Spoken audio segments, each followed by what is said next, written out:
আমাকে ধরবে, তাও আবার তোমাদের মতন পুলিশ অফিসার? এটা কোনোদিনও সম্ভব না। এটা তোমাদের স্বপ্নই থেকে যাবে। এটা কোনোদিন সম্ভব নীলা? সামান্য একটা ব্যাংকের লেনদেনের মাধ্যমে পুরো ব্যাংকটা হ্যাক করে নেওয়ার কোনো সাধারণ মানুষের পক্ষে সম্ভব না। যাই বলিস, এই হ্যাকারটা কিন্তু অনেক ট্যালেন্টেড। মাত্র একটা লেনদেন করেছে, এর মধ্যে করে পুরো ব্যাংকটা হ্যাক করে নিয়েছে।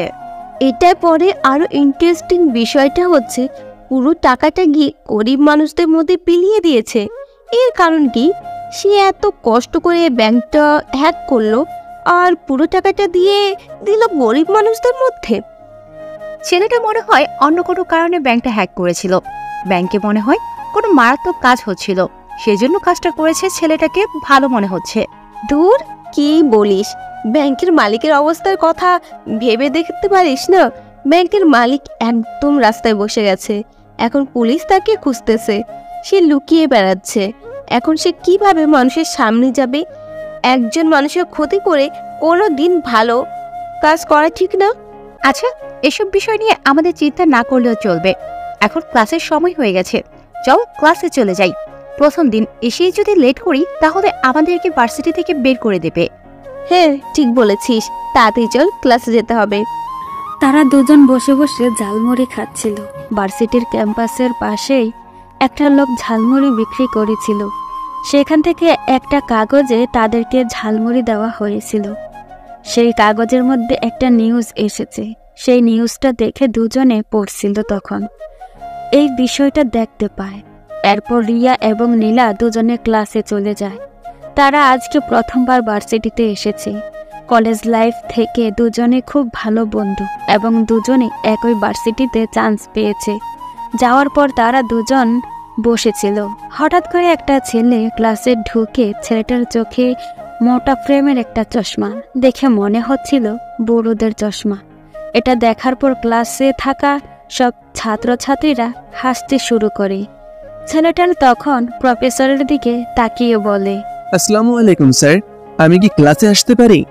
এই কথা শোনার পর ক্লাসে থাকা প্রফেসর পর্যন্ত হেসে ফেলে। যেখানে একটা ইংরেজি বিভাগের ক্লাসে এসে একটা ছেলে এভাবে বলতে পারে তো বিশ্বাস করতে পারছিল না। তখন প্রফেসর মজা করে ছেলেটার দিকে তাকিয়ে বলেন, জি, আপনি আইতে পারেন। এই কথা শোনার পর কয়েকজন ছাত্র হেসে ফেলে। সবাই তার দিকে তাকিয়ে আছে। ছেলেটা তখন ভিতরে আসে।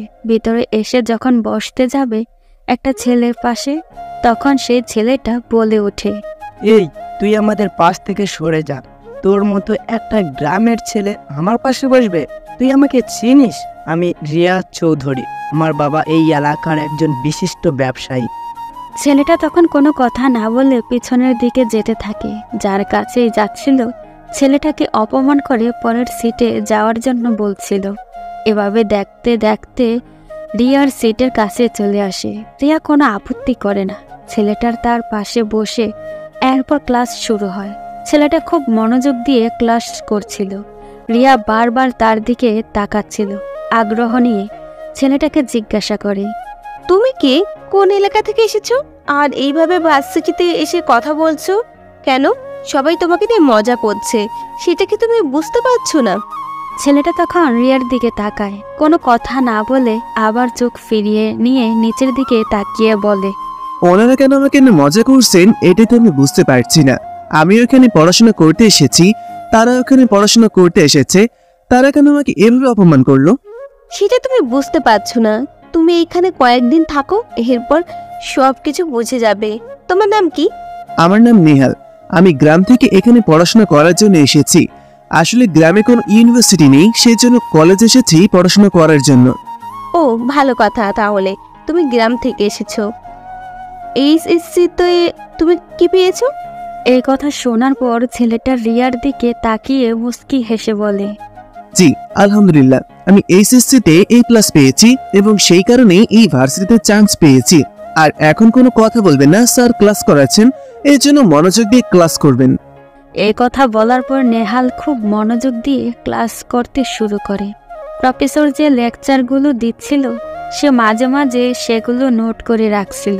এটা দেখার পর রিয়ার অনেক আগ্রহ জাগে ছেলেটাকে নিয়ে জানার জন্য, কারণ কোনো সাধারণ ছেলে এরকম করবে না।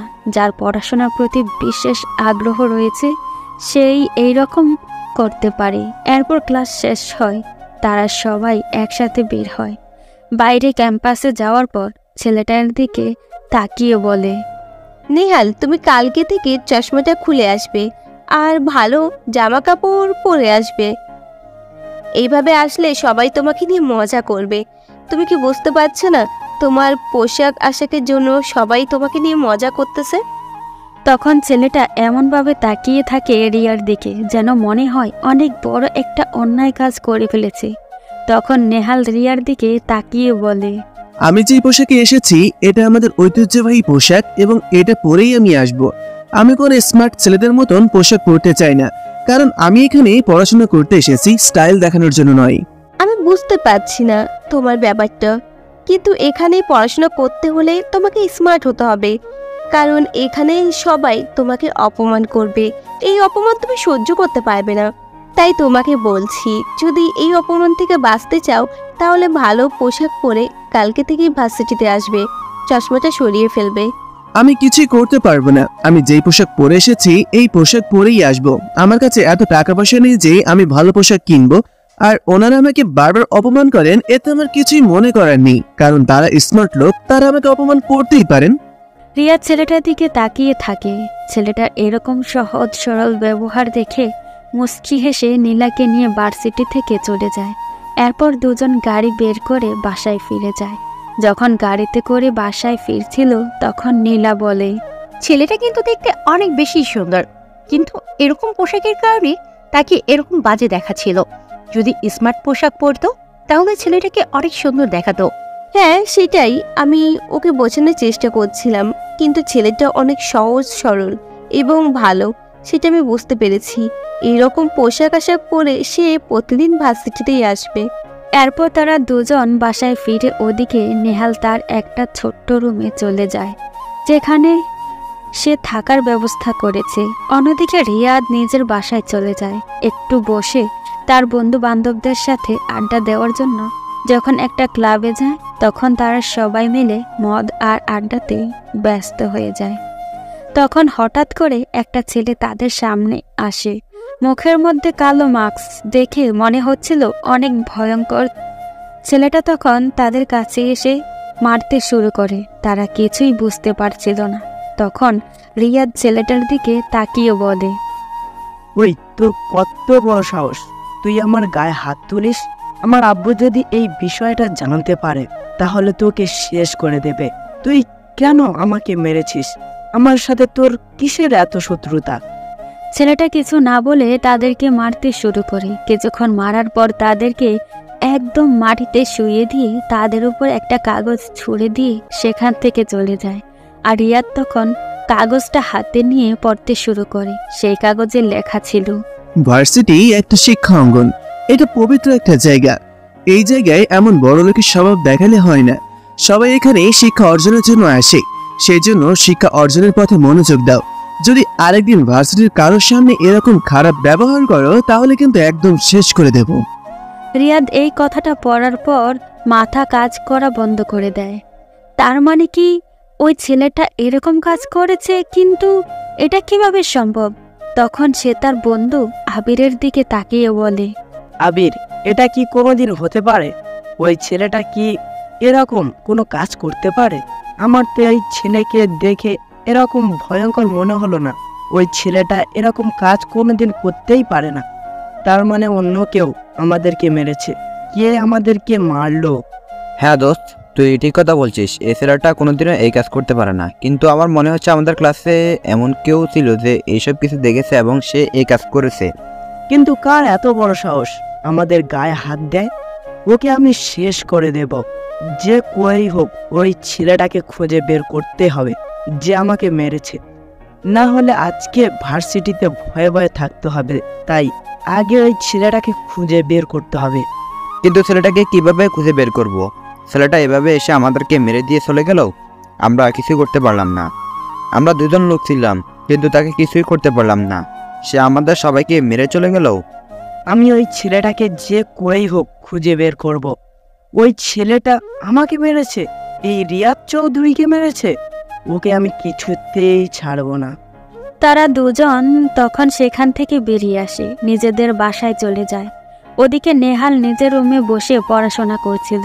পরের দিন যখন সে ভার্সিটিতে যায় তখন অন্যদিকে বিশাল একটা আলোড়ন সৃষ্টি হয়েছে, কারণ বিখ্যাত একটা ব্যাংকে আবারও হ্যাক হয়েছে, যেখানে ব্যাংক থেকে প্রায় 50 কোটি টাকা গায়েব হয়ে গেছে।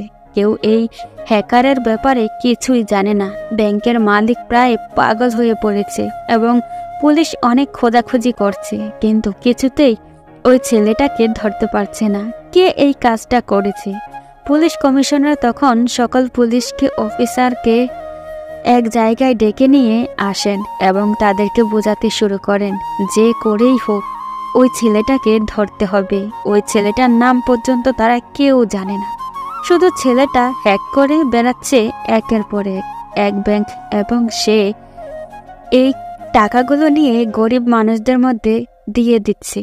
কেন এরকম করছে, কী কারণে করছে কিছুই বলছে না, শুধু একের পর এক হ্যাক করে যাচ্ছে। আর হ্যাকিংয়ের পর একটাই কথা বারবার শুধু সেই জায়গায় ঘুরে বেড়ায়, রকের রক কোথা থেকে আসলো, কিভাবে আসলো, কেউ এই ব্যাপারে কিছুই জানে না।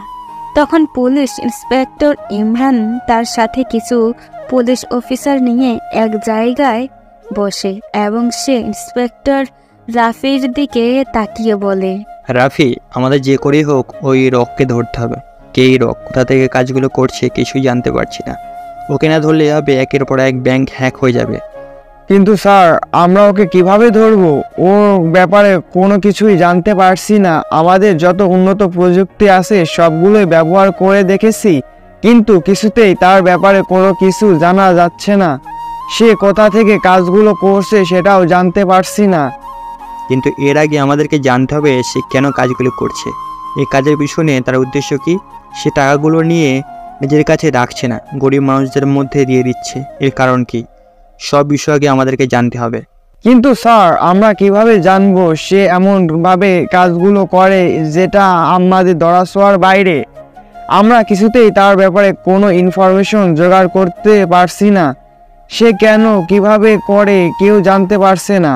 এটা নিয়ে তো আমিও চিন্তায় আছি। আমি কয়েকজন হ্যাকারের সাথে কথা বলেছি, সবাই এক বিষয় নিয়ে অনেক চিন্তিত, কারণ ছেলেটার হ্যাকিং সিস্টেম সম্পূর্ণ আলাদা। সে সম্পূর্ণ নতুন নিয়ম তৈরি করেছে এবং সে একা কাজগুলো করে, সেটা একটা আলাদা বিষয়। যদি ওর কোনো গ্রুপ থাকতো তাহলে তাদেরকে ধরা সহজ হতো। আশ্চর্য ব্যাপার, একটা ছেলে এতগুলো কাজ কিভাবে করতে পারে? এটা কোনো সাধারণ ছেলে নয়, অসম্ভব শক্তিশালী একটা ছেলে, কারণ একটা সাধারণ ছেলের পক্ষে এতগুলো ব্যাংক হ্যাক করা কোনোদিনও সম্ভব না। তখন তারা দুজনেই সেখানে বসে কথা বলছিল। হঠাৎ করে তাদের ফোনে একটা কল আসে। কলটা থানার নম্বরে এসেছে, এজন্য রাফি কলটা রিসিভ করে। তখন ওপাশ থেকে একটা ছেলে বলে ওঠে, কি ব্যাপার, তোমরা আমাকে নিয়ে এত বেশি টেনশন করছো? আমি তো কিছুই বুঝতে পারলাম না। তোমরা আমাকে নিয়ে এত বেশি টেনশন করো না, এতে তোমাদের কোনো লাভ নেই। তোমরা ইচ্ছে করলেও আমাকে ধরতে পারবে না যতদিন পর্যন্ত আমরা না চাই।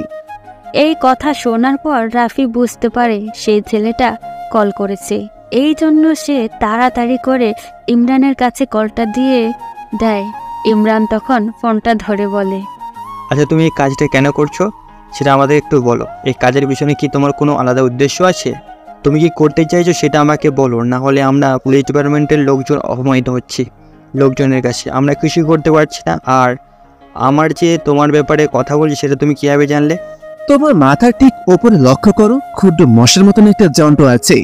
এটা একই সাথে ক্যামেরা এবং মাইক্রোফোন ওভারে কাজ করে। আবার এটা খোঁজা শুরু করে দিও না, এরকম আরো অনেক আছে তোমার পুরো থানায়। পুলিশ অফিসার ইমরান, তুমি কিছুই করতে পারবে না যতদিন পর্যন্ত আমি নিজে না ধরা দিই, কারণ আমাকে ধরা অসম্ভব। আমি কোনো খারাপ কাজ করছি না, এটা শুধু জেনে রাখো। যেটা হচ্ছে দেখে যাও, আর আমাকে নিয়ে এত বেশি চিন্তা করো না। দেখো, তোমাকে আমরা সুযোগ দিচ্ছি, তুমি যদি আত্মসমর্পণ করো তাহলে তোমাকে কোনো শাস্তি দেওয়া হবে না, কিন্তু যদি আত্মসমর্পণ না করো তাহলে কিন্তু তোমাকে ধরলে ভয়ঙ্কর শাস্তি দেওয়া হবে। আমাকে ধরবে, তাও বা তোমাদের মতন পুলিশ অফিসার? এটা কোনোদিনও সম্ভব না। এটা তোমাদের স্বপ্নই থেকে যাবে, কোনোদিন আমাকে ধরতে পারবে না। যেদিন আমি ইচ্ছে করে তোমাদের হাতে ধরা দিব সেদিন তোমরা আমাকে ধরতে পারবে। এর আগে তোমরা শুধু আমার হাতের কাজ দেখে যাবে, কিন্তু আমাকে ধরতে পারবে না, কারণ আমি আমার উদ্দেশ্য সফল করা পর্যন্ত আমার কাজ বন্ধ করব না। আমরা তো তোমার উদ্দেশ্যে কথা জানতে যাচ্ছি, তুমি কেন এই কাজগুলো করছো সেটা যদি আমাদেরকে ক্লিয়ার করে বলতে তাহলে আমরা মানুষের সামনে, মিডিয়ার সামনে কথাটা বলতে পারতাম। কিন্তু এখন আমরা অসহায়ভাবে শুধু তোমাকে খুঁজে বেড়াচ্ছি, আমার নিজেদের অপমান হচ্ছে, সেটা কি তুমি বুঝতে পারছো না? আমার উদ্দেশ্যগুলোর মধ্যে এরকম একটা উদ্দেশ্য আছে যে আমি পুলিশের লোকদের অপমানিত করব, কারণ আমি একদিন পুলিশ অফিসারের কাছে সাহায্য চেয়েছিলাম, কিন্তু সে আমাকে সাহায্য করেনি, উল্টে আমাকে অবহেলা করে বের করে দিয়েছে থানা থেকে। কোনো পুলিশ অফিসার তোমার সাথে এরকম করে সেটা আমাকে বলো, আমরা সে পুলিশ অফিসারের বিরুদ্ধে ব্যবস্থা নিব। কিন্তু একজন পুলিশ অফিসারের কারণে পুরো পুলিশ ডিপার্টমেন্টকে লজ্জিত করবে, এটা কীভাবে হতে পারে? আমি শুধু পুলিশ ডিপার্টমেন্ট নয়, এই শহরের যত বড় বড় লোকজন আছে সবাইকে অপমানিত করব, কারণ আমার বিরুদ্ধে যে একবার লাগতে শুরু করে তাকে আমি ছেড়ে দিই না, তার ভয়ঙ্কর শাস্তি হয়। কিন্তু এই কাজগুলো করার পিছনে তোমার কোনো উদ্দেশ্য আছে সেটা আমাদেরকে বলো, না হলে তো আমরা জানতেই পারবো না। আমরা বারবার অপমানিত হব, আমাদের উপর চাপ সৃষ্টি করা হচ্ছে তোমাকে ধরার জন্য, কিন্তু আমরা তোমাকে ধরতেই পারছি না। আমি এই ব্যাপারে কোনো কথা বলতে চাই না ইমরান, যখন সময় আসবে তখন তুমি সব জেনে যাবে। এই পর্যন্ত তুমি থাকো আর সামনে এগিয়ে যাওয়ার চেষ্টা করবে না, কারণ সামনে এগোলে তোমাকে মৃত্যুর মুখে ঢলে পড়তে হবে। বলেই ছেলেটা ফোন রেখে দেয়। ইমরান কি করবে কিছুই বুঝতে পারছে না। এখন যে করেই হোক ছেলেটাকে ধরতে হবে, কিন্তু সে কিভাবে ধরবে? তখন সে রাফির দিকে তাকায়। রাফি তখন বলে, স্যার, আমাদের মনে হয় এখন থেমে যাওয়া দরকার, কারণ ছেলেটা তার উদ্দেশ্য সফল না করা পর্যন্ত থামবে না। তাকে আমরা থামাতে পারবো না, তাই আমরা এমনি তার পেছনে ঘুরে নিজের সময় এবং জীবন নষ্ট করার কোনো মানেই হয় না। তুমি কি পাগল হয়ে গেছো রাফি? আমরা থেমে যাবো এর মানে কি? আমরা যদি ছেলেটাকে ধরতে না পারি তাহলে আমাদের চাকরি চলে যাবে, আর আমরা জনগণের দায়িত্ব নিয়ে বসে আছি। তাদের দায়িত্ব সঠিকভাবে পালন করতে না পারলে আমরা জনগণের কাছে কী জবাব দিব? এরপর তারা দুজন বিভিন্ন আলোচনা করতে শুরু করে। ওদিকে সেই কালো মাস্কওয়ালা ছেলেটা শুধু হাসতেছে, কারণ তার জীবনে এক ভয়ঙ্কর ঘটনা ঘটে গেছে। তার সেই ঘটনা যে কোনো মানুষের চোখে জল এনে দিবে। ওদিকে প্রতিদিন একের পর এক ব্যাংক সে হ্যাক করছে, কিন্তু কেন ব্যাংকগুলোর উপর তার এত শত্রুতা সেটাই কেউ বুঝতে পারছে না। কেন সে শুধুমাত্র ব্যাংক হ্যাক করে এবং বিভিন্ন বড় বড় নেতা কর্মীকে হত্যা করে? এর পিছনের কারণ কি সেটা কেউ জানতে পারছে না। বিভিন্ন মিডিয়া চ্যানেলে এই নিয়ে নিউজ করছে, কিন্তু সবাই তাকিয়ে আছে পুলিশের দিকে, কিন্তু পুলিশ কিছুই করতে পারছে না, কারণ সে নিজের কাজের কোনো প্রমাণ রাখে না। ওদিকে নেহাল ভার্সিটিতে গিয়ে বসে আছে একা একা, কারণ তার কোনো বন্ধুবান্ধব নেই, কেউ তার সাথে ঠিকমতো কথা বলে না। একটু পর সেখানে রিয়া আসে। রিয়া এসে দেখে নেহাল বসে আছে, কারোর সাথে কোনো কথা বলছে না, চুপচাপ বসে আছে। তখন সে গিয়ে নেহালের পাশে বসে বলে, কি ব্যাপার নেহাল, এভাবে একা একা বসে আছো কেন? সবাই গল্প করতেছে, তুমি একা একা বসে আছো, বুঝলাম না। আমার সাথে গল্প করার কেউই নেই, আমি এখানে একা বসে আছি। কেউ আমার সাথে বন্ধুত্ব করতে চায় না, সবাই আমাকে অবহেলা করে। আমি কারোর সাথে বন্ধুত্ব করতে পারছি না। তা আপনার বান্ধবী কোথায়? ও আজকে আসেনি, তার বাড়িতে কোনো একটা ঝামেলা হয়েছে, ও কালকে আসবে। তুমি চাইলে আমরা বন্ধু হতে পারি। নেহাল তখন মেয়েটার দিকে তাকায়। এত সুন্দরী একটা মেয়ে তার সাথে বন্ধুত্ব করবে, এটা সে ভাবতেই পারছে না। আর সে মেয়েদের থেকে একটু দূরে দূরে থাকার চেষ্টা করে, তার কারণ তার এসব পছন্দ নয়। তখন সে তার দিকে তাকিয়ে বলে, আপনার মতন একটা সুন্দরী মেয়ে আমার সাথে বন্ধুত্ব করবে, এটা কিভাবে হতে পারে? আপনি কি আমার সাথে মজা করছেন? সবার মতন আমাকে নিয়ে তামাশা করছেন? নেহাল, তুমি আমাকে ভুল বুঝছো। আমি অন্যদের মতো না, আমি তোমার সাথে সত্যি বন্ধুত্ব করতে চাচ্ছি। তুমি পড়াশোনায় ভালো এবং ভালো ছেলে, তুমি আমার সাথে বন্ধুত্ব করতেই পারো। আমি সত্যি তোমার সাথে বন্ধুত্ব করতে চাই। বলে রিয়া হাত বাড়িয়ে দেয়। নেহাল কিছু বলতে পারছে না, সে চুপচাপ হাত মিলায়। এরপর রিয়া হাসতে হাসতে বলে, এখন থেকে কিন্তু আমি আর তোমাকে তুমি করে বলতে পারবো না, কারণ আমি আমার বন্ধুদেরকে তুই করে কথা বলি, তুমিও আমাকে তুই করে বলবে। এই আপনি, এটা অনেক অপরিচিত মনে হয়, তাই তুই করে বলার চেষ্টা করবে। আমি পারবো না, দরকার হয় তোমাকে তুমি বলে ডাকবো, কিন্তু তুই করে বলতে পারবো না। কারণ এটা আমার সাথে যায় না। আমি সবসময় এইসব কথা বলা থেকে দূরে থাকার চেষ্টা করি, তাই আমি তোমাকে তুমি করে বলবো। এতে যদি তোমার কোনো আপত্তি হয় তাহলে আমি বন্ধুত্ব করতে চাই না। আচ্ছা ঠিক আছে, কোনো সমস্যা নেই। তাহলে আমিও তোমাকে তুমি করে বলবো, আমি তোমাকে তুই করে বলবো না, ঠিক আছে? নেহাল কোনো কথা বলল না।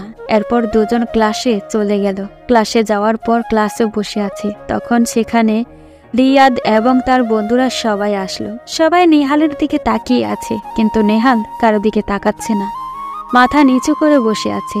তখন আবির এসে বলে, এই তোর কত বড় সাহস! কালকে তোকে অপমান করেছিলাম বলে তুই লোক পাঠিয়েছিস আমাদেরকে মারার জন্য? বল, তোকে কে সাহায্য করেছে? আমাকে নাম বল, না হলে তোকে একদম শেষ করে দিব। এই কথা শোনার পর নেহাল হতভম্ব হয়ে তাদের দিকে তাকায়। রিয়াও কিছু বুঝতে পারছে না, সবার দিকে তাকাচ্ছে। তখন রিয়াদ এগিয়ে এসে বলে, আমাদের সামনে একদম অভিনয় করার চেষ্টা করবি না। আমাদের সামনে অভিনয় করার চেষ্টা করলে একদম মেরে ফেলবো। কালকে তুই লোক পাঠিয়েছিলি আমাকে মারার জন্য। একটা ছেলে আমাদেরকে মেরে চলে এসেছে শুধুমাত্র তোকে অপমান করার কারণে। বল, তোকে কে সাহায্য করছে? তুই আমাদেরকে মারতে পারবি না সেটা আমি জানি, কিন্তু তুই কার সাহায্য নিয়েছিস সেটা আমাকে বল, না হলে তোকে শেষ করে দেব। কি বলছেন আপনারা? আপনাদেরকে আমি লোক পাঠিয়ে মারবো? এত বড় সাহস আমার কিভাবে হলো? আমি এখানে কালকে প্রথম আসলাম, কালকে সে আপনার সাথে লাগবো? এত বড় সাহস আমার হতে পারে? আপনার কি আমাকে দেখে এরকম ভাবতেছেন? আমি জানি না কি আপনাদেরকে মেরেছে। তখন রিয়া রিয়াদের দিকে তাকিয়ে বলে, আমারও এইরকমই মনে হচ্ছে। রিয়াদ, তোর সাথে হয়তো অন্য কারো শত্রুতা ছিল, সেই জন্য তোকে মেরেছে। তুই এখন ওর সাথে কথা বলতেছিস, ও কিভাবে কাউকে দিয়ে তোকে মারবে? ওর কারোর সাথে তেমন পরিচয় নেই। আজকের মতো তোকে ছেড়ে দিলাম। যদি অন্য কোনো দিন তোর কথা বলে কেউ আমাদেরকে মারে তাহলে কিন্তু তোকে শেষ করে দিব। আমাদেরকে স্পর্শ করে এত বড় সাহস এই ভার্সিটি কারণেই, আর তোর কথা বলে আমাকে মেরেছে। বলেই রিয়াদ সেখান থেকে রাগ করে চলে যায়। রিয়া কি বলবে কিছুই বুঝতে পারছিল না। নেহাল মন খারাপ করে ফেলেছে। এটা দেখার পর কিছুক্ষণ রিয়া চুপচাপ থাকে। এরপর ক্লাস শুরু হয়। ক্লাস শেষ হওয়ার পর রিয়া বলে, নেহাল, চলো আমরা দুজন কোথাও ঘুরতে যাই। এইভাবে তোমার মন খারাপ দেখতে আমার একদম ভালো লাগছে না। আমরা দুজন কোথাও থেকে ঘুরে আসি। নেহাল তখন রিয়ার দিকে তাকালো, এরপর সহজ সরল ভাষায় বলল, কি বলছেন? আপনাদের ঘোরাঘুরি মানে তো অনেক টাকা পয়সার ব্যাপার, কিন্তু আমার কাছে কোনো টাকা পয়সা নেই। আমার পরিবারের কেউই নেই, সেজন্য আমাকে কেউ টাকা পয়সা দেয় না। আমার নিজের ইনকাম করতে হয়। আমি টিউশনি করিয়ে যা টাকা পাই তা দিয়ে আমার বাড়ি ভাড়া আর খাওয়া দাওয়া চলে যায়। আমার কাছে কোনো টাকা পয়সা নেই। রিয়া তখন এই কথা শোনার পর নেহালের দিকে তাকিয়ে থাকে। ছেলেটা কত সহজ সরল ভাষায় কথা বলে। তখন সে নেহালের দিকে তাকিয়ে বলে, আরে, তুমি এইরকম ভাবতেছো কেন? আমি কি তোমাকে একটাবারও টাকা পয়সার কথা কিছু বলেছি? আমি তোমাকে ঘুরতে নিয়ে যাব, চলো। আর এত টাকা পয়সার কথা চিন্তা করতে হবে না, চলো আমার সাথে। বলেই রিয়া আমাকে টানতে টানতে নিয়ে গেল। আমি শুধু তার দিকে তাকিয়ে আছি। সে আমার হাত ধরে আছে। আমার শরীরে একটা বৈদ্যুতিক শক লাগছে। আমি বুঝতে পারছি না কেন এরকম হচ্ছে। আমি শুধু তার দিকে অবাক দৃষ্টিতে তাকিয়ে আছি। সে আমাকে নিয়ে একটা পার্কে চলে গেল। চারপাশটা নির্চুপ নির্জন, কাপড়টা হাত ধরে ঘোরাঘুরি করছে।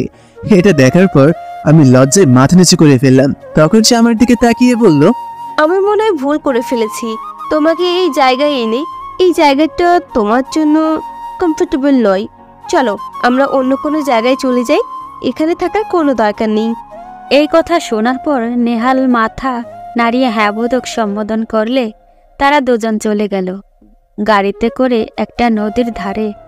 সেখানে গিয়ে দুজন বসে রইল। তারপর রিয়া বলল, দেখো নেহাল, পরিবেশটা কত সুন্দর। চারপাশে কোনো মানুষের আনাগোনা নেই। পরিবেশটা কত নিশ্চুপ, কত প্রবাহমান। নেহাল তখন কোনো কথা বলছে না, শুধু নদীর দিকে তাকিয়ে আছে। সে হয়তো উপভোগ করার চেষ্টা করছে বিষয়টা। পাশে যে একটা সুন্দরী মেয়ে বসে আছে তার দিকে তাকিয়ে কথা বলতেছে, এটা তার খেয়ালই নেই। তখন সে হঠাৎ করে বলে ওঠে, এই শহরের যানজটের মধ্যে এই জায়গাটা কিভাবে এত নিশ্চুপ হলো? শহর আসার পর থেকে দেখতেছি চারিদিকে শুধু অহংকার আর মারামারির খেলা। এখানে কিভাবে মানুষ বাস করে? ঠিক বলেছ, এই পরিবেশটা সত্যি খুব মারাত্মক। এর চারপাশ এত মানুষ, এত চাকজমট, সবকিছু কেমন জানি দম বন্ধ করে দেয়। মানুষ কিভাবে এই জায়গায় বাঁচতে পারে? আমি তো একদম দম বন্ধ হয়ে মরে যাব এমন অবস্থা। আমি এখানে আসতে চাইছিলাম না। আমার বাবা মা আমাকে নিয়ে অনেক বড় স্বপ্ন দেখেছিলেন। আমি একদিন বড় একজন চাকরিজীবী হব, আমার একটা সরকারি চাকরি হবে, আমার বাবা মায়ের দুঃখ ভুলিয়ে দিব। কিন্তু আমার বাবা মা মারা গেলেন, এজন্য চেষ্টা করে যাচ্ছি তাদের স্বপ্ন পূরণ করার জন্য। নিহাল, তুমি অনেক ভালো একটা ছেলে, তুমি পড়াশোনায় অনেক ভালো, সেই জন্য তুমি চেষ্টা করে যাও, একদিন তোমার বাবা মায়ের স্বপ্ন তুমি পূরণ করতে পারবে। তোমার ব্যাপারে তো কিছুই বললে না। তোমার বাবা মা সবাই আছেন তো? হ্যাঁ, আলহামদুলিল্লাহ, আমার বাবা মা দুজনাই বেঁচে আছে এবং দুজনাই আমাকে অনেক বেশি ভালোবাসেন। আমার বাবা এই এলাকার একজন সম্মানিত এমপি, মিস্টার রফিক চৌধুরী। এই কথা শোনার পর নেহাল কিছুক্ষণ নিস্তব্ধ হয়ে তাকিয়ে থাকে। সে কি বলবে কিছুই বুঝতে পারছে না। তখন সে সেই জায়গা থেকে উঠে চলে যেতে চায়। তখন রিয়া বলে, কি হয়েছে নিহাল, তুমি আমার বাবার কথা শুনে এখান থেকে উঠে যাচ্ছ? কি সমস্যা হয়েছে বলো আমাকে। নিহাল তখন কোনো কথা বলছে না, চুপচাপ নদীর দিকে তাকিয়ে আছে। এরপর নদীর দিকে তাকিয়ে রিয়াকে বলে, তুমি এই এলাকার একজন এমপির মেয়ে, তোমার সাথে আমার বন্ধুত্ব চাই না। যদি এভাবে কেউ আমাদের দেখতে পায়, আমাদেরকে সবাই খারাপ ভাববে। তুমি তোমার বাসায় ফিরে যাও, এখানে থাকার কোনো দরকার নেই। তোমার বাবা এই বিষয়ে জানতে পারলে বিষয়টা খারাপ ভাবে দেখবেন। তুমি এটা কি করে বলতে পারলে নিহাল? তুমি আমার বাবাকে চেনো না। আমার বাবা এইরকম মানুষ নয়। তিনি আমাকে সবসময় স্বাধীনতা দিয়ে এসেছেন। আমি যেরকম ইচ্ছা সেরকম চলাফেরা করতে পারি, কোনো দিন আমাকে বাধা দেয়নি। তোমার সাথে বন্ধুত্ব রেখেছি বলে যে বাবা আমাকে খারাপ কথা বলবে না, এটা কোনো দিনও হতে পারে না। তুমি এটা কিভাবে চিন্তা করতে পারলে? রিয়া, আমি তোমার বিষয়টা বুঝতে পারছি, কিন্তু বর্তমান সমাজে এটা চাই না।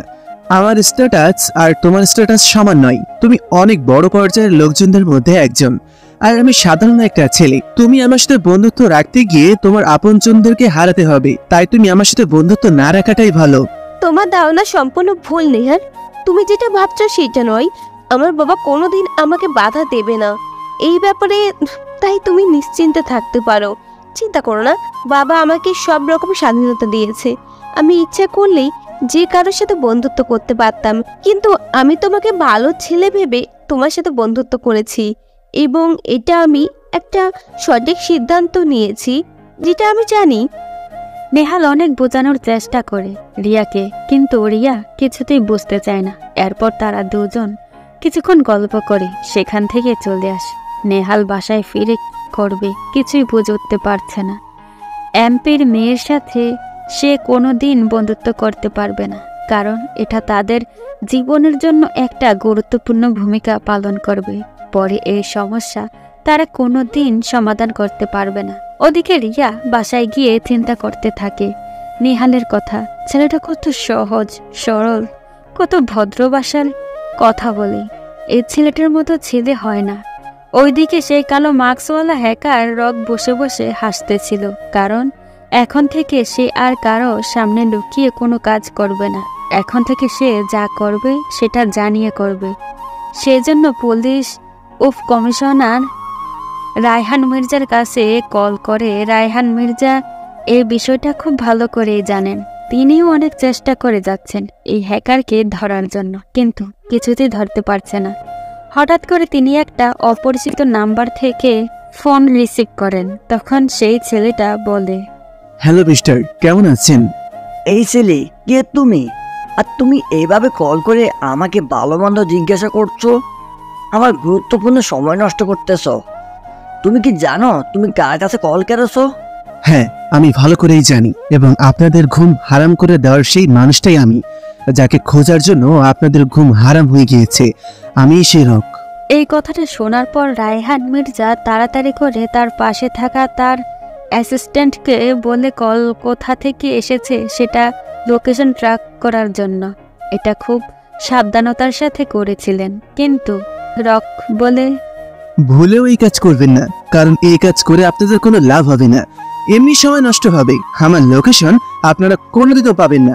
আমার লোকেশন ট্র্যাক করা অসম্ভব, কারণ আমি সম্পূর্ণ প্রাইভেট নাম্বার থেকে কল করি এবং এই নাম্বার ট্র্যাক করা অসম্ভব, সেই জন্য এই নাম্বার দিয়ে কল করি। কেন, কি হয়েছে? তুমি কেন এতগুলো খুন করলে আর এত টাকা লুটপাট করছো? এগুলো পেছনে তোমার উদ্দেশ্য কি সেটা আমাদেরকে ক্লিয়ার করে বলো, না হলে কিন্তু তোমাকে আমরা ধরে ফেললে একদম শেষ করে দেব। তুমি কি জানো না, এখন তোমাকে ধরলে তোমার একটাই শাস্তি হবে, সেটা হচ্ছে ফাঁসি। যদি ফাঁসির ভয় পেতাম তাহলে কি এই কাজ করতে পারতাম? অফিসার, আমি ফাঁসির ভয় পাই না, আমি শুধু আমার কাজটাই করে যাব।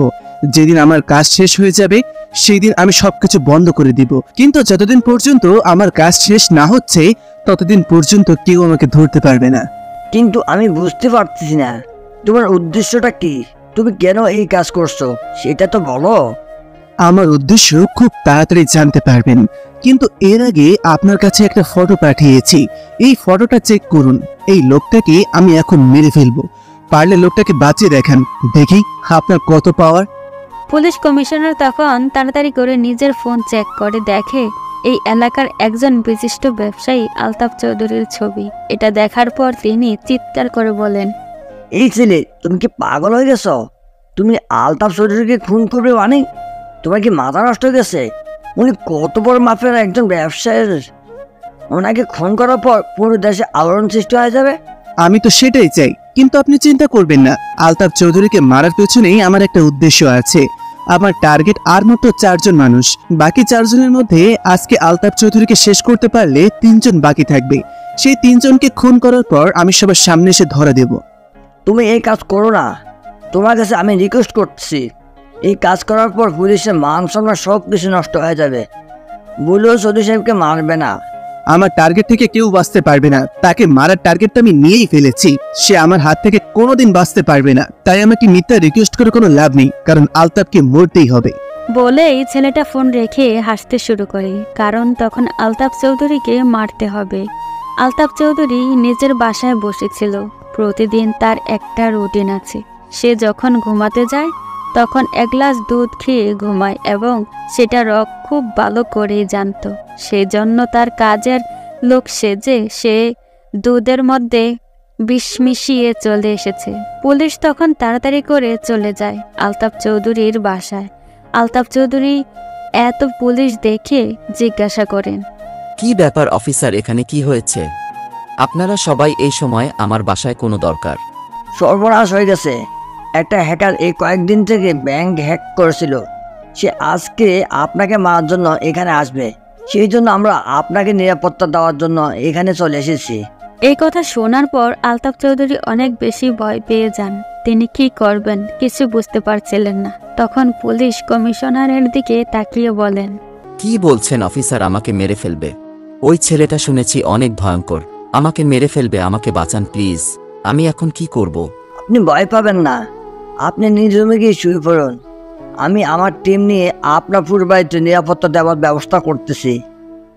আলতাফ চৌধুরী তখন ভয়ে ভয়ে বিছানার কাছে যান, গিয়ে দুধ খেয়ে ঘুমিয়ে পড়েন। কিছুক্ষণের মধ্যে তার শরীরে অসুবিধা করতে শুরু করে, তিনি চিৎকার করছেন। পুলিশ কমিশনার সহ সবাই তাকে ধরে যখন হসপিটালে নিয়ে যাওয়া হবে এর আগেই তিনি মারা যান। সঙ্গে সঙ্গে তার ফোনে একটা কল আসে। কি বলেছিলাম পুলিশ কমিশনার, আমার টার্গেট থেকে কেউ বাঁচতে পারবে না। যাকে আমি একবার টার্গেট করে ফেলি তাকে আমার হাতেই মরতে হবে, তাই তাকে বাঁচানোর মিথ্যা চেষ্টা করে কোনো লাভ হবে না। আজকাল তোমাকে আমি বলেছিলাম ওনাকে না মারতে, তুই কেন মেরেছিলিস ওনাকে বল আমাকে। তোকে আমি ছাড়বো না, একবার যদি তোকে আমি আমার হাতের কাছে পাই তাহলে তোকে শেষ করে দেব। আমাকে মারতে গেলে তোমাদের মতন পুলিশ অফিসারকে আরেকবার জন্মাতে হবে, তাই আমাকে মারার চেষ্টা করে কোনো লাভ নেই। শুধু অপেক্ষা করতে থাকো। আর মাত্র 3 জন মানুষ, এই 3 জন মানুষকে মারতে পারলে সবকিছু সমাধান হয়ে যাবে। বলে ছেলেটা ফোন রেখে দিয়ে হাসতে শুরু করে। হাসতে হাসতে সে তার কম্পিউটারের সামনে গিয়ে বসে। আজকে তার কাজের গতি যেন আরো দ্বিগুণ হয়ে গেছে, কারণ মূল টার্গেটের 4 জন, সেই 4 জনের মধ্যে একজনকে মারতে পেরেছে আর মাত্র 3 জন। বাকি তার কম্পিউটার থেকে আলতাফ চৌধুরীর ছবিটা ডিলিট করে দেয়, কারণ এসব মানুষের ছবি তার কম্পিউটারে রাখতে চায় না। এরপর সে কম্পিউটারে কাজ করতে শুরু করে। এই একটা কম্পিউটার তার জীবনের মোড় পাল্টে দিয়েছে। পুরো 33টা ব্যাংক হ্যাক করেছে সে, কিন্তু এখন পর্যন্ত কোনো পুলিশ তাকে ধরতে পারেননি। কত উন্নত প্রযুক্তির ব্যবহার করেছেন পুলিশ তাকে ধরার জন্য, কিন্তু কিছুতেই ধরতে পারেনি। এরপর সে কম্পিউটারের দিকে তাকিয়ে তার বাবা মায়ের ছবি বের করে এরপর তাদের দিকে তাকিয়ে বলে, বাবা মা, তোমরা কোনো চিন্তা করো না, তোমাদের খুনিকে আমি শাস্তি দিব। আমি যতদিন পর্যন্ত তোমাদের খুনিকে শাস্তি দিতে না পারছি ততদিন পর্যন্ত আমার কোনো শান্তি নেই। আমি ওদেরকে শেষ করে দিব। কিন্তু বাবা, আমি কিভাবে ওদেরকে শাস্তি দিব? লাস্ট যাকে শাস্তি দিব তাকে শাস্তি দেওয়ার পর আমি নিজে কষ্ট পেয়ে যাব। তাকে কিভাবে শাস্তি দিব আমি? ওদিকে একে একে 7 দিন চলে যায়, কিন্তু এই 7 দিনের ভিতরে রিক নামের ছেলেটা কোনো প্রকার খারাপ কাজ করেনি। এদিকে সেই 7 দিনের ভিতরে রিয়া এবং নেহালের মধ্যে খুব ভালো বন্ধুত্ব হয়ে গেছে। রিয়া নেহালকে ছাড়া কিছু বুঝতে পারে না। নেহালের সেই সহজ সরল ব্যবহার তাকে মুক্ত করে ফেলেছে, কিন্তু নেহালের সামনে দাঁড়িয়ে কিছু বলতে পারে না। সে রুমের মধ্যে বসেছিল, তখন তার বাবা রফিক চৌধুরী তার সামনে এসে বলে, আম্মু তুমি কি করতেছো? এভাবে বসে আছো কেন? দেখে তো মনে হচ্ছে অনেক বেশি চিন্তায় আছো। কেন এত চিন্তা করতেছো? রিয়া কোনো কথা বলছিল না, সে চুপচাপ তার বাবার দিকে তাকিয়েছিল। কিছুক্ষণ পর তার বাবা আবার বলে, কি হয়েছে মাম্মি? আমাকে বলো। কোনো সমস্যা হলে বাবাকে বলো, বাবা এটা সমাধান করার চেষ্টা করব। কিন্তু তোমাকে এরকম চিন্তিত দেখে আমি নিজেকে সামলাতে পারছি না। কি হচ্ছে বলো? বাবা, আমার কিচ্ছু হয়নি, তুমি কোনো চিন্তা করো না আমাকে নিয়ে। আমি এমনি বসেছিলাম, তুমি যাও।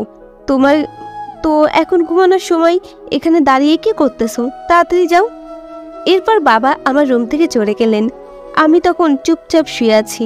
আমার রুমে কিছুই ভালো লাগছে না। আমি কেন নেহালের প্রতি এত আকৃষ্ট হয়ে গেলাম? তাকে এখন দেখতে অনেক বেশি ইচ্ছা করছে। আমি ওর প্রেমে পড়ে গেছি, সেটা আমি খুব ভালো করে বুঝতে পারছি। আমি যে ওর প্রতি ভয়ঙ্করভাবে আকৃষ্ট। কেউ একজন বলেছিল, ভালোবাসার টানে মানুষ যে কোনো কিছু করতে পারে। ভালোবাসতে হলে কোনো কারণ এর প্রয়োজন হয় না। নিহালের মধ্যে কি এমন দেখলাম যার জন্য আমি নিহালের প্রতি এতটা পাগল হয়ে গেলাম? এর পেছনে কি কারণ আছে? তখন আবার আমার মনে পড়ল, ভালোবাসার জন্য কোনো কারণের প্রয়োজন হয় না। যেখানে কেউ বর্ণনা করতে পারবে যে আমি এই কারণে তাকে ভালোবাসি, সেখানে কোনো ভালোবাসা থাকতে পারে না। কারণ ভালোবাসা হচ্ছে এমন একটা অনুভূতি যা ভাষায় বলে প্রকাশ করার মতো নয়। ভালোবাসা হচ্ছে আবেগী পাগলামি। ভালোবাসা হচ্ছে অন্যের মতো নিজের ছায়া দেখা। ভালোবাসা হচ্ছে এমন একটা অনুভূতি যে এই অনুভূতি কারোর সামনে প্রকাশ করা যায় না। কেউ যদি বলে যে এই কারণে আমি তোমাকে ভালোবাসি, তাহলে বুঝবেন সে আপনাকে ভালোবাসে না। তার আপনাকে ভালো লাগা কারণটা ভালো লাগা কারণ বর্ণনা করা যায়, কিন্তু ভালোবাসার কোনো বর্ণনা করা যায় না। অনেক সময় আমরা দেখতে পাই কালো ছেলেরা বা কালো মেয়েরা পর্যন্ত অনেক সুন্দর সুন্দরী ছেলে মেয়েদের প্রেমে পড়ে যায় এবং তারাও সেই প্রেমে আকৃষ্ট হয়ে যায়। এখন একবার চিন্তা করে দেখুন, সেই কালো ছেলেটা কিভাবে একটা সুন্দরী মেয়ের প্রেমে পড়ল, যে কিনা নিজের অবস্থা জানে না, অথবা সেই সুন্দরী মেয়েটা কিভাবে ওই কালো ছেলেটার প্রেমে পড়ল, সে কি নিজের অবস্থা জানে না? এটার দ্বারা প্রমাণ হয় যে ভালোবাসার জন্য কোনো কারণের প্রয়োজন হয় না। ভালোবাসার জন্য রূপের প্রয়োজন হয় না। ভালোবাসার জন্য প্রয়োজন হয় একটি মনের সাথে আরও একটি মনের মিশ্রণ। যখন একজন আরেকজনের অনুভূতি বুঝতে পারে, যখন একজন আরেকজনের চিন্তা চেতনার মধ্যে ঢুকে যায়, তখন সেটাকেই বলে ভালোবাসা। এখন আমি কিছুতেই থাকতে পারবো না, নিহালকে দেখতেই হবে। এর জন্য আমি নিহালকে ভিডিও কল করলাম। নেহাল তখন রুমের মধ্যে বসেছিল। হঠাৎ করে রিয়া তাকে ভিডিও কল করলো। এটা দেখার পরে নেহাল মুস্কি হাসি দিল, কারণটা তারও রিয়াকে দেখতে অনেক বেশি ইচ্ছা করছিল। তখন সে কল রিসিভ করলো। রিসিভ করতে রিয়া কোনো কথা না বলে শুধু তার দিকে তাকিয়ে আছে। এটা দেখার পর নেহাল বলল, কি ব্যাপার রিয়া, তুমি আমার দিকে এভাবে তাকিয়ে আছো কেন? নিহাল, কালকে তুমি তাড়াতাড়ি ভার্সিটিতে চলে আসবে। তোমাকে আমি কিছু কথা বলতে চাই, এর জন্য ফোন করেছিলাম। কি এমন কথা যে এত রাতে ফোন করে বলতে হবে? কোনো গুরুত্বপূর্ণ বিষয় নাকি? বলো আমাকে। এটা আমি ফোনে বলতে পারবো না, কালকে তোমার সাথে দেখা হলে এটা বলবো। এখন কি করতেছো? এই তো বসে বসে বই পড়ছিলাম, তুমি হঠাৎ করে ফোন করলে। আচ্ছা ঠিক আছে, তাহলে এখন রাখি। আচ্ছা ঠিক আছে, তাহলে তাড়াতাড়ি ঘুমিয়ে যাও, কালকে সকাল সকাল চলে আসবে। আমি তোমাকে কিছু গুরুত্বপূর্ণ কথা বলবো। এরপর নেহাল তাড়াতাড়ি করে ফোন কেটে দেয়। তার কোনো গুরুত্বপূর্ণ কাজ আছে, হয়তো ওদিকে রাতের বেলা রক ভয়ঙ্কর একটা কাজ করে ফেলেছে। পুলিশ কমিশনার তার জীবনে কোনো অপরাধীকে ধরতে এত বেশি কষ্ট করেননি।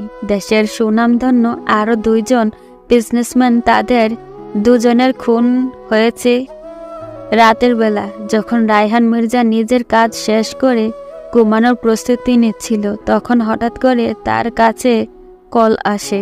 কি ব্যাপার, আমাকে শান্ত দেখে আপনারাও শান্ত হয়ে গেছেন? আপনাদেরকে তো আসল খবরটাই দেইনি। আজকে 2টা খুন একসাথে হবে। দেশের সবচেয়ে বড় 2 জন বিজনেসম্যান শরীফুল ইসলাম এবং খালিদুর রহমানকে খুন করব, তাই প্রস্তুত হয়ে নিন। এই যে তুমি কি তোমার কাজের মাত্রা দিন দিন বাড়াচ্ছ? তুমি কি বুঝতে পারছো না তোমার কি শাস্তি হবে? তুমি কেন এরকম কাজ করতেছ? তোমাকে বারবার আমি নিষেধ করতেছি, আর যদি কোনো খারাপ কাজ করো তাহলে কিন্তু তোমাকে সারা জীবন পস্তাতে হবে। কমিশনার, আমি তোমাকে শুধু জানানোর জন্য কল করেছি, অন্য কোনো কারণে কল করিনি। তাই এটা জেনে রাখো, কারণ আমার লাস্ট টার্গেট হবে আরো ভয়ঙ্কর। সেটার জন্য প্রস্তুত হয়ে নাও, কারণ সেই দিন হবে আরো ভয়ঙ্কর। আর আজকে তোমাদেরকে দৌড়াতে হবে না, কারণ আমি অনেক চিন্তা করে দেখলাম তোমাদেরকে শুধু শুধু কষ্ট দিয়ে কোনো লাভ নেই, কারণ 2 জনকে অলরেডি আমি ধরেই নিয়ে এসেছি। দেখো, তুমি যেটা করছো সেটা খুবই খারাপ একটা কাজ। তোমার কি প্রয়োজন সেটা আমাকে বলো। টাকা পয়সা সম্মান যা বলবে সব কিছু আমি সরকার পক্ষ থেকে তোমাকে ব্যবস্থা করে দেবো। এরপর তুমি এই কাজ করবে না, কারণ এই কাজ করতে গেলে আমাদের দেশের অনেক বড় ক্ষতি হয়ে যাবে। তারা 2 জনে দেশের অর্থনৈতিক সচ্ছলতার ক্ষেত্রে বিরাট ভূমিকা পালন করেছে। আমি এত কিছু বলার জন্য কল করিনি কমিশনার, তাই এত কিছু আমাকে বুঝিয়ে লাভ নেই। আমি যে সিদ্ধান্ত নিয়ে ফেলেছি সেই সিদ্ধান্ত সবসময় চালু রাখবো, তাই কোনো চিন্তা করো না। 2 জনের মৃত্যু সংবাদ সকালে পেয়ে যাবে। বলে সে ফোনটা রেখে দেয়। এরপর শুরু হয় সেই 2 ব্যবসায়ীর উপর ভয়ঙ্কর নির্যাতন, যেটা কোনো সাধারণ মানুষের পক্ষে সম্ভব নয় সহ্য করা। রক নামের সেই হ্যাকার একটা লাঠি নিয়ে আসে এবং সেই লাঠিটা তাদের 2 জনের গলায় বেঁধে এমনভাবে আটকে রাখে যেন তারা 2 জনেই নড়াচড়া করতে না পারে, এবং তাদের পিঠে লোহার গরম রড লাগাতে শুরু করে। তখন সেই 2 ব্যবসায়ী চিৎকার করতে থাকে, কিন্তু নাড়াচাড়া করতে পারছিল না। তাদের 2 জনকে এভাবেই নির্মমভাবে হত্যা করার পর সেই হ্যাকার রক তাদের সামনে দাঁড়িয়ে চিৎকার করে বলে, কি ভেবেছিস এটাই শেষ? আরো ভয়ঙ্কর শাস্তি পেতে হবে তোদের। আসল জনকে তোরা 4 জন মিলে আমাকে শেষ করে দিয়েছিস, আমার পরিবারকে শেষ করে দিয়েছিস, তোদেরকে আমি ছাড়বো না। ওদিকে পরের দিন সকালে তাড়াতাড়ি করে ভার্সিটিতে চলে আসে রিয়া, কারণ আজকে যে করেই হোক নিহালকে বলতে হবে তার ভালোবাসার কথা। আসার পরে সে বলেছিল এখনো নেহাল ভার্সিটিতে আসেনি। সেই জঘন্য ফেসবুক স্ক্রল করতে শুরু করে। হঠাৎ করে তার সামনে চলে আসে একটা ভয়ঙ্কর নিউজ, যেখানে বলা হয়েছে তার বাবার 2 ব্যবসায়ী বন্ধুকে খুন করা হয়েছে। এমন ভয়ঙ্করভাবে কে খুন করলো? তখন সে দেখতে পায় সে যে হ্যাকারের কাহিনী পড়েছিল সেই হ্যাকার খুন করেছে। এটা পড়ার পর সে আশ্চর্য হয়ে তাকিয়ে থাকে। তখন পাশে নেহাল এসে দাঁড়ায়। আমি ভার্সিটিতে আজকে একটু তাড়াতাড়ি চলে এসেছি, কারণ রিয়া বলেছে তাড়াতাড়ি আসার জন্য। সে কিছু একটা বলতে চায়, কিন্তু সে কি বলতে চাইবে তার মোটামুটি একটা ধারণা আমার হয়ে গিয়েছিল তার এই কয়েকদিনের ব্যবহারে। এরপরও তার সামনে গিয়ে দাঁড়ালাম, তখন দেখলাম সে কিছু একটা মনোযোগ দিয়ে পড়ছে। আমাকে দেখে সে আমার দিকে তাকালো, তাকে মুচকি হাসলো। তার সেই ভুবন বলের হাসি দেখেই আমি পুরাই পাগল হয়ে গিয়েছি। তখন সে আমার দিকে তাকিয়ে বলল, আমি তোমাকে কিছু কথা বলতে চাই নিহাল।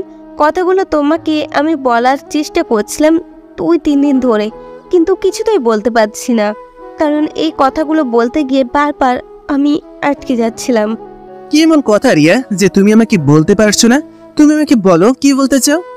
আমি জানি না নিহাল তুমি এই কথাটা শোনার পর কি মনে করবে, তবে আমার মনে হচ্ছে আমি তোমাকে ভালোবেসে ফেলেছি। তোমাকে নিয়ে আমি সবসময় চিন্তা করি, তোমাকে ছাড়া কোনো কিছুই ভাবতে পারি না। আমার সব চাহিদা, সব আকর্ষণ জুড়েই তুমি আছো। এই কথা শোনার পর আমি তার দিকে তাকালাম। সে আমার দিকে অনেক আগ্রহ নিয়ে তাকিয়ে আছে। আমি তখন তার দিকে তাকিয়ে বললাম, তুমি পাগল হয়ে গেছো? তুমি এটা কিভাবে বলতে পারলে? তুমি আমাকে ভালোবাসো মানে? আমাদের এই সম্পর্ক কোনোদিনও সম্ভব না, কারণ সামনে অনেক বিপদ আছে। আমি তোমার সাথে সব বিপদে একসাথে থাকতে চাই। আমি তোমাকে সত্যি ভালোবাসি। তোমার প্রেমে আমি পাগল হয়ে গেছি। তুমি প্লিজ আমাকে ফিরিয়ে দিও না। আমি তোমাকে অনেক বেশি ভালোবাসি। তোমাকে কথাটা বলার জন্য এখানে এসেছি। বিশ্বাস করো, আমি এক ফোঁটাও মিথ্যে কথা বলছি না। আমি তখন কি বলবো কিছুই বুঝতে পারছিলাম না। কিছুক্ষণ তার দিকে তাকিয়ে থাকলাম, কারণ তার সাথে আমার সম্পর্ক হওয়াটা স্বাভাবিক নয়। আমি তখন তার দিকে তাকিয়ে বললাম, দেখো, আমি তোমাকে এখন এমন কিছু কথা বলবো, এই কথাগুলো শোনার পর তুমি কি মনে করবে সেটা আমি জানি না। তবে আমি যেটা বলবো এটা শোনার পর হয়তো তুমি আমার সাথে সম্পর্ক নাও রাখতে পারো। তবে শুনে রাখো, আমি যে কথাগুলো বলবো তা শুনতে হবে, এরপর কোনো কথা বলতে হবে। এর আগে কোনো কথা বললে কিন্তু সমস্যা। আচ্ছা ঠিক আছে নিহাল, এখন তুমি যা বলবে আমি সব কিছু শুনবো, কিন্তু তুমি আমাকে ফিরিয়ে দিও না। আমি তোমাকে সত্যি ভালোবেসে ফেলেছি। তোমার এই সহজ সরল ব্যবহারের পেছনে একটা মায়া আছে, সেই মায়ায় আমি পড়ে গেছি। আমি যে কথাগুলো বলবো সেগুলো শোনার পর তোমার সব মায়া কেটে যাবে। তুমি আমাকে ঘৃণা করতে শুরু করবে। কিন্তু আমি তোমাকে শুধু একটা কথাই বলতে চাই, আমি যতটা কথা বলবো একটা কথাও মিথ্যা নয়। এটা আমার জীবনের সাথে জড়িত। আমি যখন ভার্সিটিতে ঢুকেছিলাম তখন দেখলাম বসে বসে একটা নিউজ পড়ছিলে। এই নিউজটা হচ্ছে একজন ভয়ঙ্কর হ্যাকারের কথা।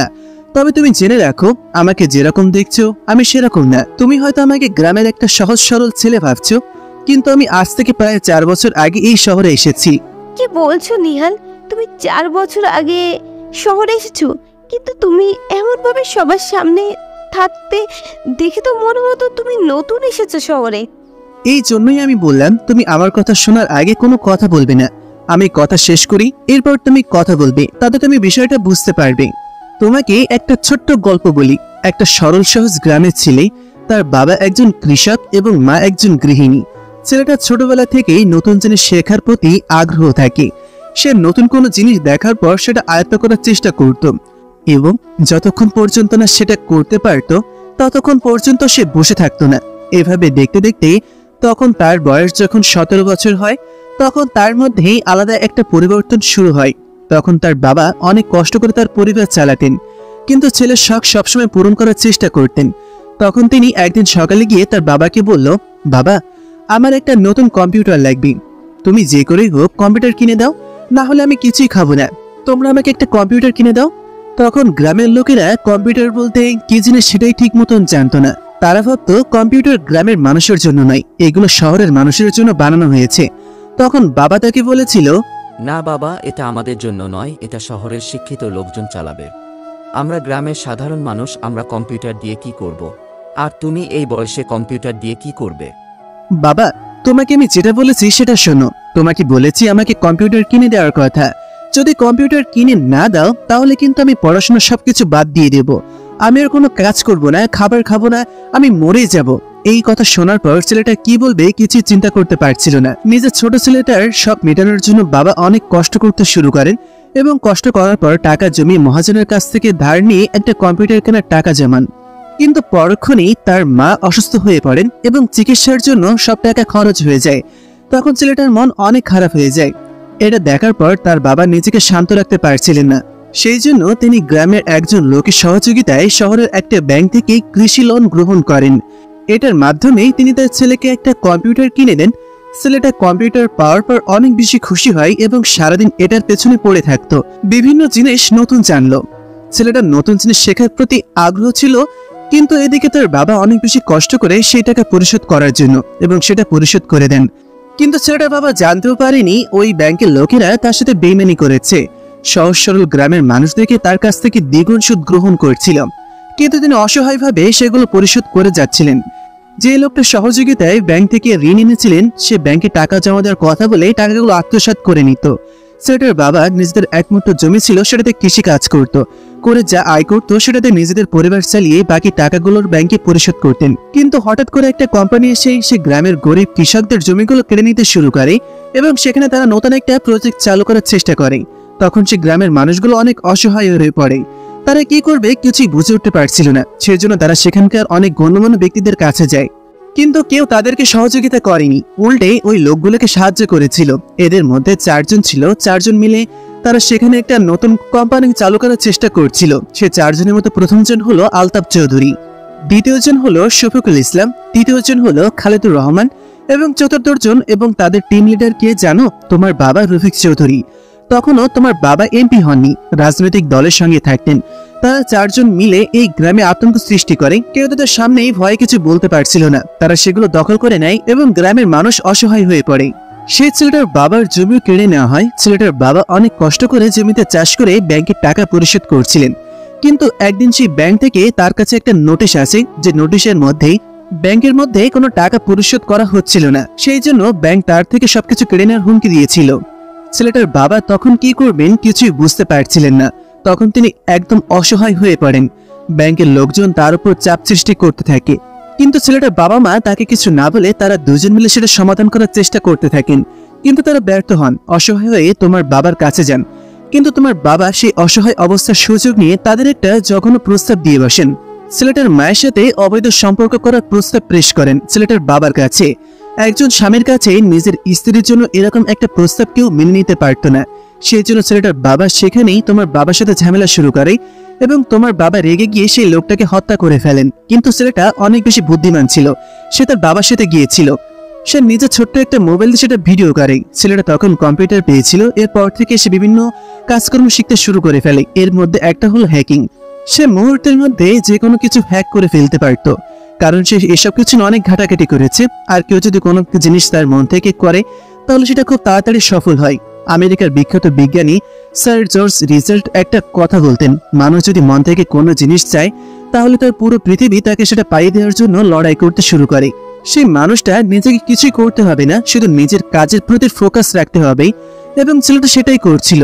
যার ফলে সে খুব কম সময়ের ভেতরে কোনো প্রকার ট্রেনিং ছাড়াই হ্যাকিং শিখে ফেলে। এরপর তোমার বাবা ছেলেটার মায়ের সাথে খারাপ কাজ করার চেষ্টা করেন, কিন্তু সেই মহিলা নিজের স্বামীর মৃত্যুর পর এমন জঘন্য পাপ থেকে বাঁচতে কোনো কিছু না ভেবে আত্মহত্যা করে ফেলেন।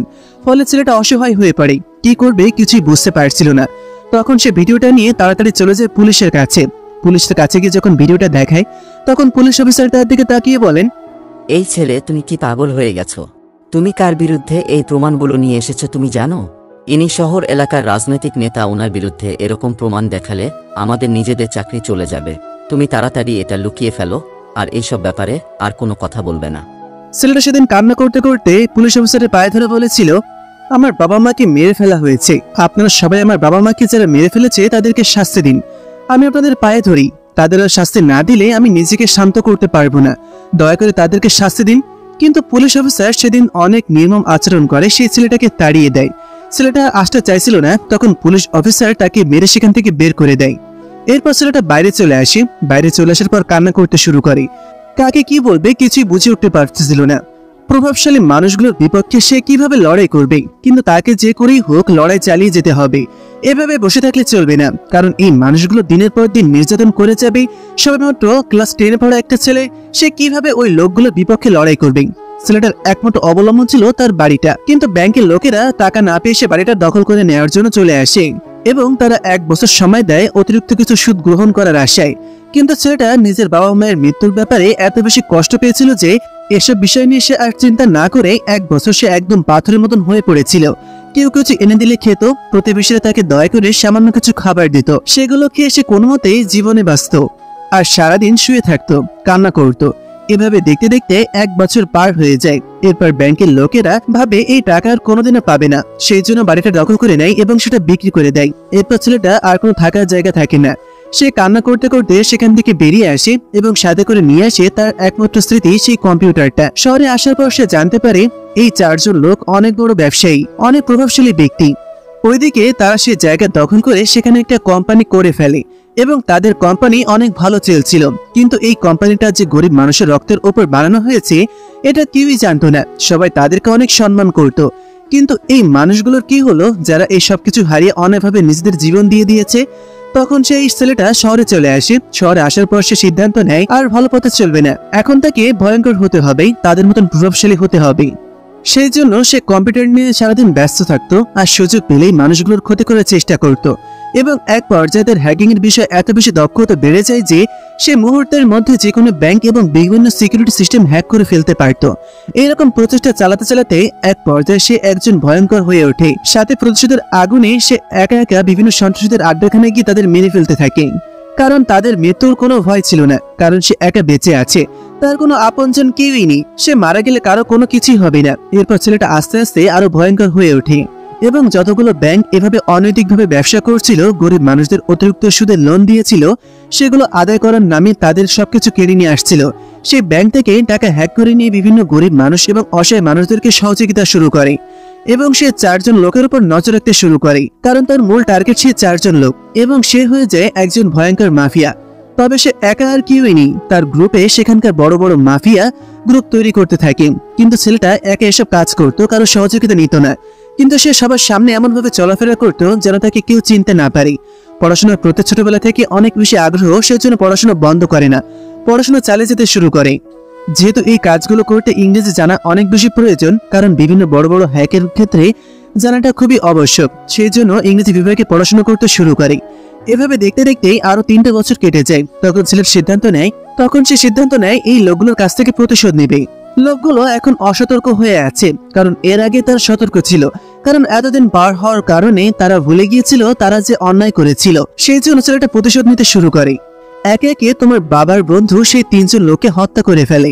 কিন্তু তোমার বাবা সবকিছুর উপরে ছিলেন, সেই জন্য ছেলেটা সিদ্ধান্ত নিয়েছে তোমার বাবাকে ভয়ঙ্কর ভাবে মারবে। আর তুমি কি জানো সেই ছেলেটা কে? সেই ছেলেটা হচ্ছে তোমার সামনে দাঁড়িয়ে থাকা এই ছেলে। আমি হচ্ছে সেই ভয়ঙ্কর হ্যাকার এবং খুনি যে নিজের পরিবারের খুনের প্রতিশোধ নেওয়ার জন্য দিনের পর দিন এরকম কাজ করে যাচ্ছিল।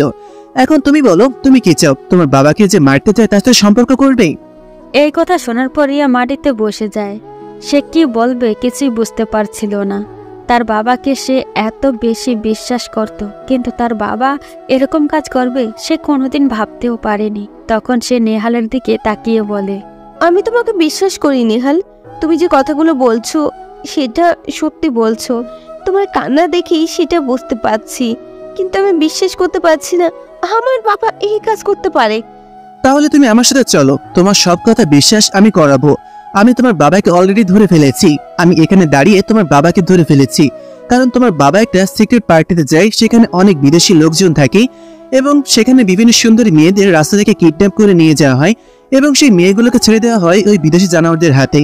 কিন্তু কোনো সাধারণ মানুষ এই পার্টিতে অংশগ্রহণ করতে পারবে না, কারণ সেই পার্টিতে যে জায়গায় হয় সেই জায়গায় একটা ইলেকট্রনিক দরজা আছে। সেই দরজায় ইলেকট্রনিক পাসওয়ার্ড দেওয়া, সেই পাসওয়ার্ড কেউ কোনোদিন ভেঙে ভিতরে ঢুকতে পারবে না। কিন্তু আমি সেটা হ্যাক করে ফেলেছি এবং সেটার পাসওয়ার্ড আমি নিজে পাল্টে দিয়েছি। এখন তার ভেতর থেকে বের হতে পারবে না। তাই চলো আমার সাথে, তুমি দেখতে পাবে তোমার বাবার কর্মকাণ্ড। যদি এটা সত্যি হয় তাহলে আমি নিজে আমার বাবার কাছ থেকে দূরে সরে আসব। কোনো জঘন্য মানুষের মেয়ে হয়ে বেঁচে থাকতে চাই না। যদি আমার বাবা সত্যি কাজ করে তাহলে আমি বলছি তুমি ওই লোকটাকে মেরে ফেলো। আর যদি এই রকম কাজ না করে থাকেন তাহলে আমার বাবার ওপর এই রকম মিথ্যা অভিযোগ তুলে আনবে না। রিয়া, আমি তোমাকে সত্যি বলছি, আমি তোমাকে তোমার অনেক আগে থেকে চিনি। তোমাকে এর আগেও আমি দেখেছিলাম, কিন্তু তুমি যে রফিক চৌধুরীর মেয়ে সেটা আমি জানতাম না। আমিও তোমাকে অনেক ভালোবাসি, মিথ্যা কথা বলবো না। কিন্তু তুমি তোমার বাবার কাজের কথা শোনার পর আমাকে ভুল বুঝতে পারো, এই জন্য তোমাকে কথাটা বলিনি।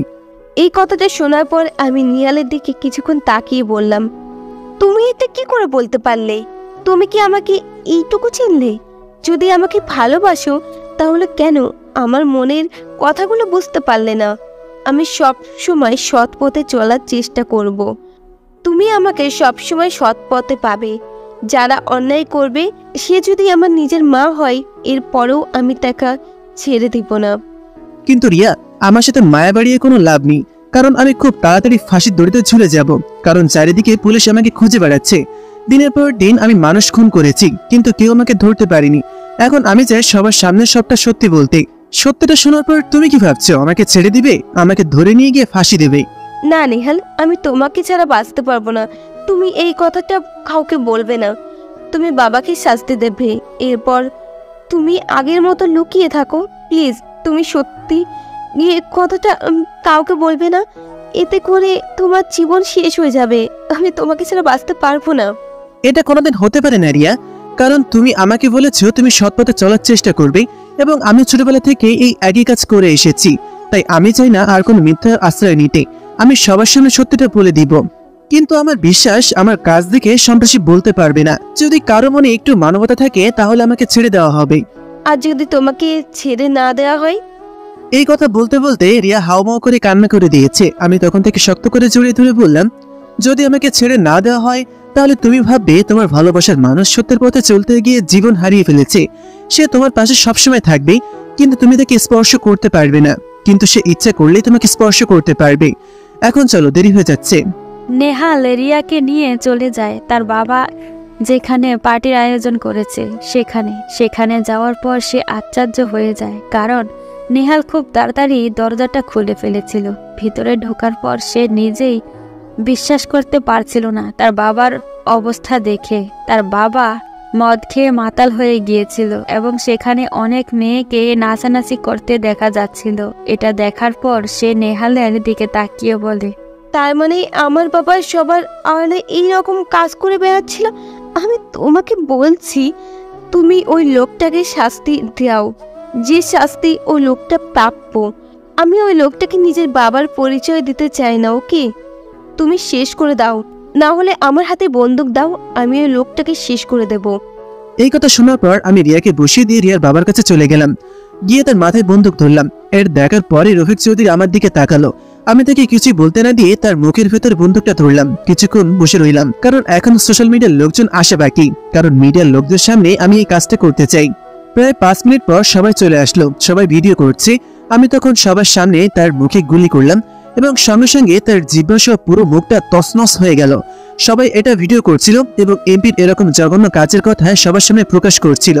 তখন সেখানে পুলিশ চলে আসে। আমি পুলিশ অফিসার ইমরান, রাফি এবং পুলিশ কমিশনারের দিকে তাকিয়ে বলি, অফিসার, আপনাদের সাথে আমি অনেকদিন অনেক খারাপ ব্যবহার করেছি, তবে আজ আমি আপনাদের কাছে আত্মসমর্পণ করলাম। আমি কোনো ভুল কাজ করিনি, তবে প্রতিশোধ নেওয়ার চেষ্টা করতে গিয়ে আমি অনেক বড় বড় খুন করেছি। আমাকে শাস্তি দিন, আমি সব শাস্তি মাথা পেতে নেব। এই কথা শোনার পর পুলিশ কমিশনার নেহালের দিকে তাকিয়ে থাকেন, এরপর বলেন, আমার জীবনে আমি অনেক অপরাধী ধরেছি, কিন্তু কোনো অপরাধীকে ধরতে গিয়ে আমার হাত পা কাঁপেনি। কিন্তু তোমাকে ধরতে গিয়ে আমার নিজেরই কষ্ট হচ্ছে। তুমি যে কাজটা করছো সেটা সমাজের জন্য অনেক ভালো একটা কাজ করেছ। সমাজ থেকে কয়েকটা কীট পতঙ্গকে তুলে ফেলেছ, এইটা তুমি অনেক ভালো কাজ করেছো। তবে তোমাকে আমি কথা দিচ্ছি, আমি তোমার ব্যাপারে সুপারিশ করব যাতে তোমাকে মুক্তি দিয়ে দেওয়া হয়, কিন্তু আইন নিজে হাতে তুলে নেওয়ার কারণে তোমাকে শাস্তি পেতেই হবে। আমি তখন তার দিকে তাকিয়ে বললাম, আমাকে তো শাস্তি দেওয়া হবে, এটা আমি মাথা পেতে নিব, আপনারা কোনো চিন্তা করবেন না। এরপর আমি নেহালের কাছে গেলাম, গিয়ে বললাম, তুমি কোনো চিন্তা করো না নেহাল, আমি সবসময় তোমার পাশে আছি। তুমি সবসময় চাইলে আমাকে স্পর্শ করতে পারবে, আমাকে দেখতে পারবে না, শুধু অনুভব করবে। সব ভালোবাসা যে একে অপরের পাওয়ার মাধ্যমে পূরণ হবে এটা নয়। কিছু ভালোবাসা আছে যেগুলো অপ্রকাশিতই থেকে যায়, অদৃশ্যই রয়ে যায়। সেগুলোর মধ্যে আমাদের ভালোবাসাকে চোখ করে নিও। তবে আমি অপেক্ষা করব, যতদিন প্রয়োজন হয় করব। বিশ্বাস রাখলাম তোমাকে নিশ্চয়ই পাবো। নেহালকে তখন জেলের মধ্যে নিয়ে যাওয়া হয়, এরপর তাকে আদালতে তোলা হয়। কিন্তু এদিকে রিয়া এবং নেহাল যে সাধারণ মানুষদেরকে সহযোগিতা করেছিল, সবাই মিলে প্রতিবাদ করতে শুরু করে নেহালের মুক্তির জন্য। তখন আদালত এই বিষয়টা লক্ষ্য করে এবং নেহালের সব দিক পর্যবেক্ষণ করে এবং পুলিশ কমিশনার তার জন্য সুপারিশ করেন। তখন আদালত নেহালকে আইন নিজের হাতে তুলে নেওয়ার জন্য 11 মাসের কারাদণ্ড দেয় এবং বাকি অপরাধ ক্ষমা করে দেয়, কারণ সে যাদেরকে শাস্তি দিয়েছিল তারা সমাজের সবচেয়ে নিকৃষ্টতম মানুষগুলো এক একজন ছিল। এরপর নেহালকে নিয়ে যাওয়া হয় কারাগারে এভাবে দেখতে দেখতে চোখের পলকে 11 মাস কেটে যায়। আজ নেহালের মুক্তি পুরো দেশের মিডিয়া তার দিকে তাকিয়ে আছে। নেহাল যখন জেল থেকে বের হচ্ছিল তখন সাধারণ মানুষ তাকে বরণ করে নেওয়ার জন্য এগিয়ে এসেছে, কিন্তু নেহালের দু চোখ অন্য একজন মানুষকে খুঁজতেছে। সে আর কেউ নয়, তার ভালোবাসার মানুষ রিয়া। তখন সে সামনের দিকে তাকায়, রিয়া দাঁড়িয়ে আছে একটা ফুলের মালা নিয়ে। তখন সে এগিয়ে যায়। রিয়া তখন তাকে মালাটা পরিয়ে জড়িয়ে ধরে বলে, সত্যিকারের ভালোবাসা কোনোদিন হারিয়ে যায় না। সেটা অদৃশ্য নয়, সেটা দৃশ্যমান। আমি সেটা প্রমাণ করে দিয়েছি, এবং আমাদের ভালোবাসার মতো যত ভালোবাসা আছে সবগুলো পূর্ণতা পাবে একদিন, এটা নিশ্চিত থাকতে পারো। তুমি ঠিক কথা বলেছো রিয়া। যদি ভালোবাসা সত্যি হয় এবং সেটার মধ্যে যদি অতিরিক্ত কোনো চাহিদা না থাকে, তাহলে সেটা নিশ্চয়ই পূর্ণতা পাবে। তবে এটা আমাদের সমাজ বর্তমানে পাওয়া একরকম গুপ্তধন পাওয়ার মতো। তবে সবাই যে ব্যর্থ হয় এমনটা বলা যাবে না। আমাদের মতন অনেকেই আছে যারা সত্যিকারের ভালোবাসা পেয়ে যায়। তবে এখন থেকে কথা দিচ্ছি, আমার এই প্রতিভাকে আমি ভালো কাজে লাগাবো এবং সমাজের মানুষের সহযোগিতা করার চেষ্টা করব। এরপর তারা দুজন বাসায় চলে যায় এবং পরের দিন দুজন বিয়ে করে নেয়। নেহালকে নিয়ে বিভিন্ন মিডিয়া নিউজ করে এবং নেহালের প্রতিভা সম্পর্কে সবার ধারণা আছে। সেই জন্য একটা সুসংবাদ তার জন্য আসে। বাংলাদেশ সরকারের সাইবার ইউনিটে তাকে চাকরির জন্য বলা হয় এবং সে এটা করার জন্য রাজি হয়। আসলে আমাদের সমাজের কিছু মানুষ আছে যারা সমাজকে ধ্বংস করে দেওয়ার জন্য উঠে পড়ে লেগেছে। তাদের অত্যাচারের কারণে সমাজে মানুষ ঠিকমতো দাঁড়াতে পারে না। অসহায় মানুষরা কিছু বলতেও পারে না, আবার সহ্যও করতে পারে না। এরকম কিছু জানোয়ারদেরকে কারণে আজ সমাজটা অন্ধকারে এক মরুভূমিতে পরিণত হয়েছে। সেই মরুভূমির মধ্যে এমন কিছু মানুষের প্রয়োজন যারা সমাজকে নতুন করে সাজাবে। এবং যদি আমরা নিজের অবস্থান থেকে এগুলোর প্রতিবাদ করি এবং সমাজকে পুনর্গঠনের দায়িত্ব নেই, তাহলে আমাদের সমাজ থেকে একদিন অপরাধ শেষ হয়ে যাবে এবং নতুন করে সবকিছু সেজে উঠবে নতুন রঙে। এই প্রত্যাশা রেখে আজকের গল্প এখানেই শেষ করছি।